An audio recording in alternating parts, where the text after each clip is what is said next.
Taste the Daily. விஷச்சாராய சம்பவம் எதிரொலியாக கள்ளக்குறிச்சி கல்வராயன் மலையில் சிறப்பு அதிரடிப்படையினர் இரண்டாவது நாளாக ஆய்வு மேற்கொண்டு வருகின்றனர். கூடுதல் தகவல்களை செய்தியாளர் பழனிவேலிடம் கேட்கலாம். பழனிவேல், வணக்கம். முழு விவரங்கள் என்ன?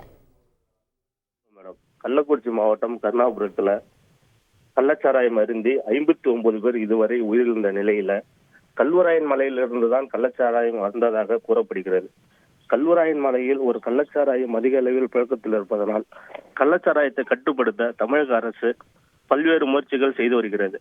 அதன் தொடர்ச்சியாக சத்தியமங்கலம், பவானி பகுதிகளில் உள்ள STF சிறப்பு காவல் அலுவலர்கள் கல்வராயன் மலையில் முகாமிட்டு தீவிர சாராய ரெய்டில் ஈடுபட்டு வருகிறார்கள்.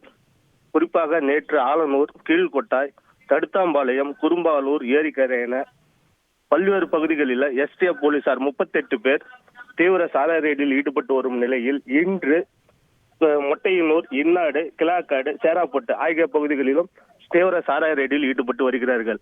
ஏற்கனவே காஞ்சிபுரம், மயிலாடுதுறை, கடலூர், விழுப்புரம் என பல்வேறு மாவட்ட போலீசார் கல்வராயன் மலையில் முகாமிட்டு சாராய ரெய்டில் ஈடுபட்டு வரும் நிலையில் STF போலீசார் 38 பேரும் அவர்களுக்கு துணையாக பட்டாலியன் போலீசார் ஒரு 80 பேரும் என கல்வராயன் மலையில் தீவிர சாராய ரெய்டில் ஈடுபட்டு வருவது குறிப்பிடத்தக்கது.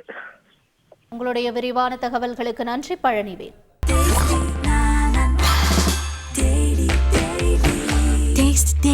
Taste the Daily.